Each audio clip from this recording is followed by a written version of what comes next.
অন্তর্বর্তী সরকার দায়িত্ব নেয়ার পর থেকে ইসলামপন্থী নানা গ্রুপের মধ্যে দ্বন্দ্ব সংঘাত ক্রমেই বেড়েছে, যার প্রেক্ষিতে মাজারে, মাদ্রাসা, মসজিদে বিভিন্ন জায়গায় হামলার ঘটনা ঘটেছে এবং পাল্টাপাল্টি নানা মত পথের যেই মানুষগুলো আছে, ইসলাম ধর্মের যারা অনুসারী, তাদের মধ্যেই বিরোধ এখন বেশ মাথাচাড়া দিয়ে উঠেছে। তারই একটি ঘটনায় দেখা যাচ্ছে যে ইসলামী বক্তা গিয়াসউদ্দিন তাহেরি, তার উপর হামলা হয়েছে, তার গাড়ি ভাঙচুর হয়েছে, অল্পের জন্য তিনি বেঁচে গেছেন। সেই ঘটনা নিয়ে রিপোর্ট। ব্রাহ্মণবাড়িয়ায় ইসলামী বক্তা তাহেরির গাড়িতে হামলা, আখাউড়ায় অবাঞ্ছিত ঘোষণা। এক পক্ষ আরেক পক্ষকে অবাঞ্ছিত ঘোষণা করছে। দুই পক্ষই বা আরো নানা পক্ষ, সব পক্ষই হচ্ছে ইসলামপন্থী, ইসলাম ধর্মের অনুসারী, কিন্তু তাদের মধ্যে মতপার্থক্য এত চূড়ান্ত, এক পক্ষ আর এক পক্ষকে উচ্ছেদ করতে, ধ্বংস করতে তারা বদ্ধপরিকর। ব্রাহ্মণবাড়িয়ায় ইসলামী বক্তা গিয়াসউদ্দিন তাহেরির গাড়িতে হামলা ও ভাঙচুরের ঘটনা ঘটেছে।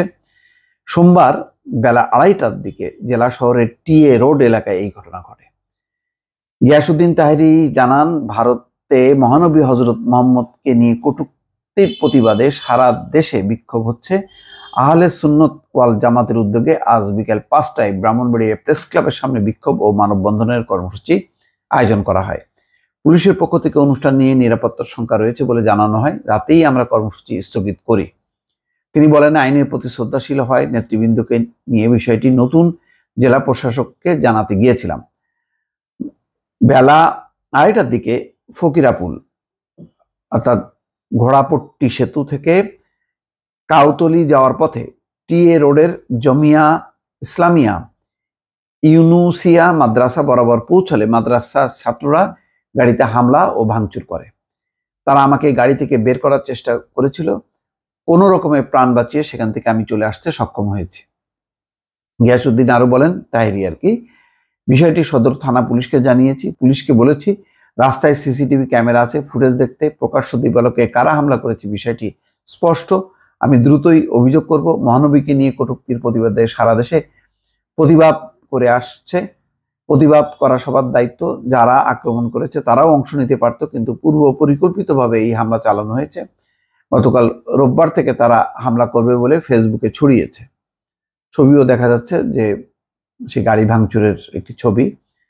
সদর থানার ভারপ্রাপ্ত ওসি মুজাফফর বলেন, গাড়িতে ঢিল নিক্ষেপ করে গাড়ির সামনের এক পাশের কাঁচ ভেঙে ফেলেছে বলে জানিয়েছে গিয়াসউদ্দিন তাহেরি, কিন্তু কে বা কারা করেছে তিনি স্পষ্ট বলতে পারেননি। আমাদের কাছে এখন পর্যন্ত কোনো অভিযোগ আসেনি। তাকে বলেছি অভিযোগ দিতে, অভিযোগ পেলে তদন্ত সাপেক্ষে ব্যবস্থা নেব। এর আগে আজ সকালে মহানবীকে নিয়ে ভারতীয় পুরোহিতের কটূক্তি এবং সেই বক্তব্যকে বিজেপির এক নেতার সমর্থন দেওয়ার প্রতিবাদে ব্রাহ্মণবাড়িয়ার আখাউড়া সড়ক বাজারের পৌর মুক্ত মঞ্চে হেফাজত ইসলামের উদ্যোগে প্রতিবাদ সমাবেশ ও বিক্ষোভ মিছিল অনুষ্ঠিত হয়।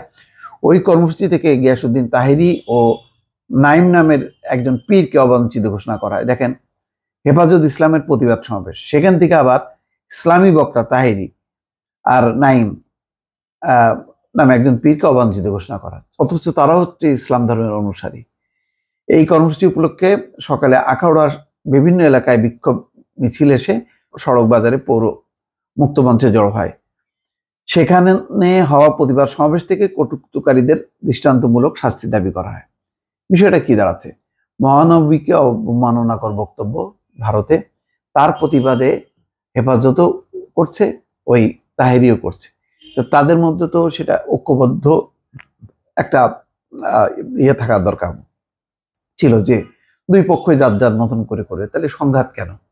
ওই যে বলেছি যে ইসলাম ধর্মের পন্থী এই বিভিন্ন ধরনের এক পক্ষ আর এক পক্ষকে ওই নানা রকম আখ্যা দিয়ে, ইসলাম বিরোধী আখ্যা দিয়ে অবাঞ্ছিত ঘোষণা করা, বিক্ষোভ করা, হট্টগোল, একাধিক মাজারের হামলার ঘটনা ইতিমধ্যে ঘটেছে, যেখানে সরকারও প্রচন্ড রকমভাবে বিব্রত। এই সমস্ত কর্মকাণ্ড, এগুলো যদি খুব দ্রুত সমাধান না করা যায়, এটা দিনকে দিন বাড়তে থাকবে এবং এদের অধ্যত্ত চরম আকারে ধারণ করবে বলে অনেকে আশঙ্কা করছে। দর্শক, ভালো থাকবেন। আল্লাহ।